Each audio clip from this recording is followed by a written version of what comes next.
So, does the Elijah Craig Barrel Proof Batch B520 possibly match or even surpass some of the earlier releases? Well, let's find out today on the My Bourbon Journey Whiskey Review channel. Let's do this. Thank you for joining me today on the My Bourbon Journey Whiskey Review channel. Today we're diving into, from Heaven Hill Distillery, the Elijah Craig Barrel Proof Batch B520.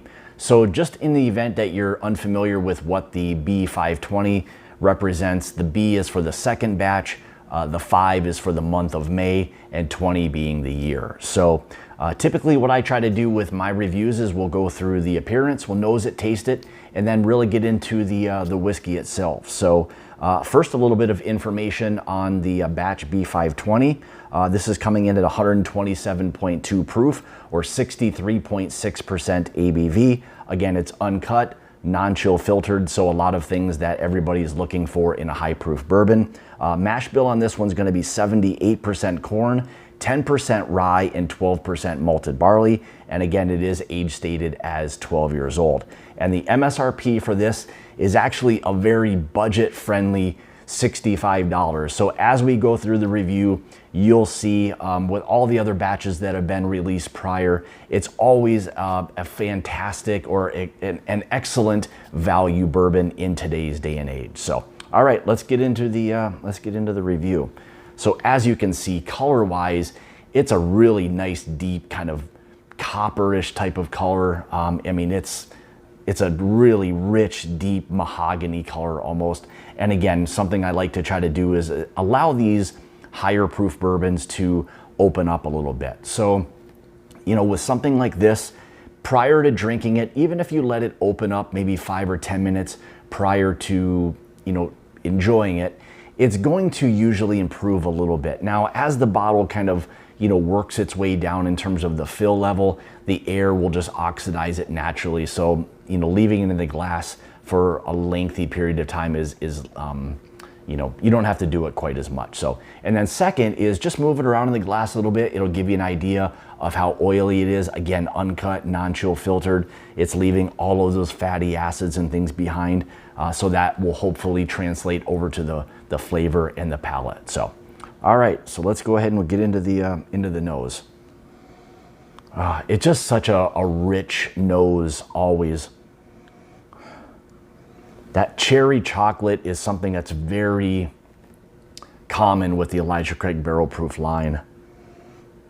That fresh caramel, but again, it's like right away you're hit with that cherry chocolate and really nice oak presence to it. Great spice.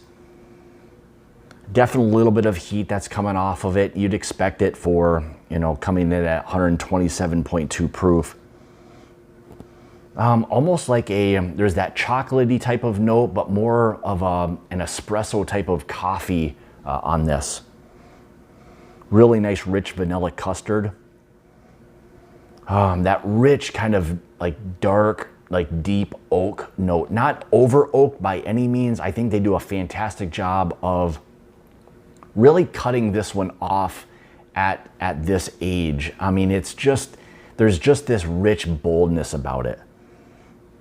Again, fantastic, kind of a baking spice that's there. Slight nutty aspect to it, not overly, you know, nutty that you get a lot of times from that Heaven Hill line.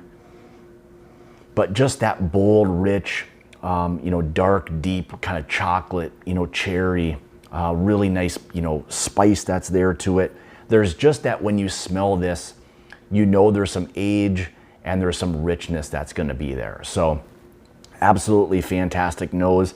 You know, typically with these, you know, you get a lot of the same type of characteristics and everything with it, but it's really once you start tasting it in terms of the profile that it gives you on your palate where batches will kind of change, you know, slightly. So, all right, more importantly, let's see how this one tastes. Cheers.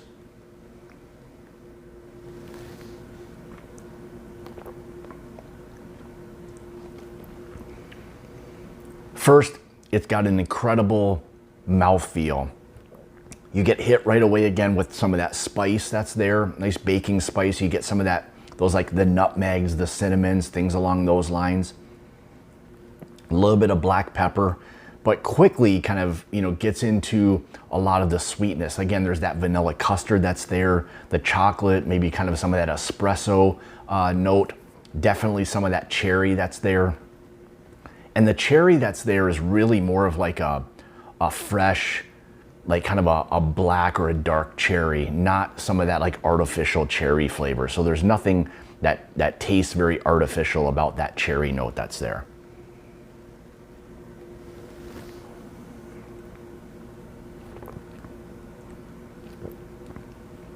Really nice, rich, dark fruits. That spice is really, really lingering there. A little bit of heat, so you have to be careful.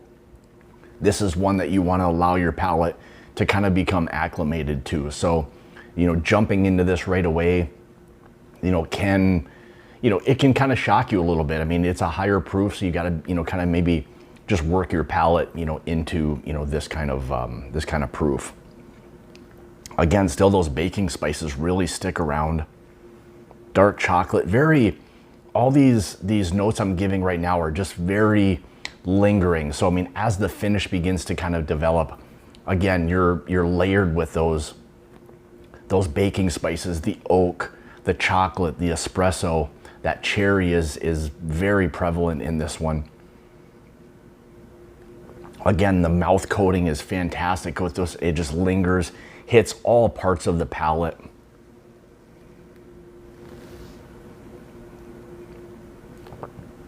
Slight cinnamon aspect to it.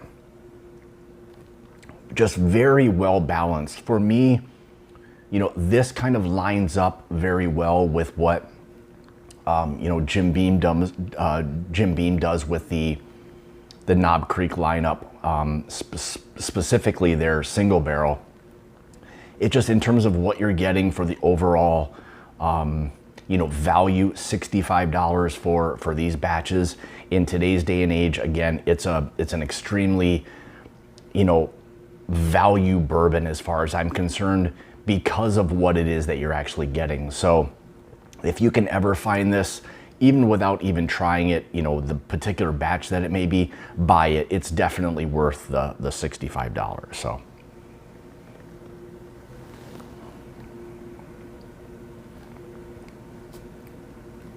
Yeah, still some of those, there's that little bit of that drying aspect. So, again, as the finish begins to develop, you'll start to pull out some of those, like the leathers, maybe a tobacco.